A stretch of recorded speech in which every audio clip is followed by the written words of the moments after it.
You can sort of answer your own questions related to, hey, is this something viable? A lot of the framing that takes place in the media related to these events is a framing that still contends with this age-old historical narrative of black bodies as threats, right? So related to the Trayvon case, well, hey, he was a powerful young man. He could have been very threatening, and according to his killer, right?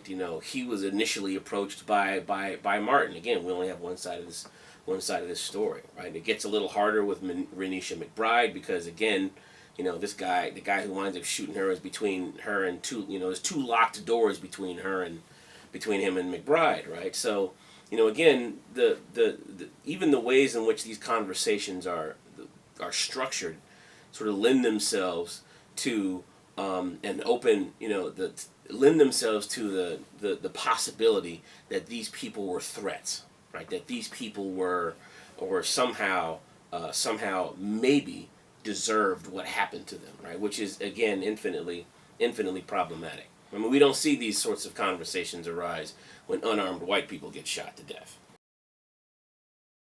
I know exactly what the media will say. There will be two sides to their story of me. One side will point out my successes and my triumphs and my victories. But then a few days, or with this technology, a few hours later, will come various pictures or videos from my social media accounts or friends, supposed friends, that will be showing me in compromising situations. The latter will become my new shaped narrative. You shot me. This is because it sells. So now how will my story be told? And who will tell it? And basically it will will they talk justify about me as an injustice. angry black woman? Just like Trayvon Will they and talk Jordan, about me as an immigrant I in will this country? be a black man, Or would they talk seem about me in my suspicious, broken home? whose agency, All of which does and story nothing and narrative, but assign me as a everything physical number. will boil down to nothing Or else. would they see me as a too goody two shoes? But here's what I want you to The know. child that I am not did perfect, drugs but again, and started who is? drinking at the age of I 22. lived and tried to live life to the Would they full. see me as a first I was generation college oppressed by student? various systematic With a family factors of that limited who I hard-working could legal be, immigrants by chasing systems that their actively American worked dream. against me every single None day of of my these life. is my I story. was constantly pressured by others, story of but the mainly girl by brought to myself, the United to be States perfect. I was as human head, friction. with And no this is my knowledge story. of its And my story is mine.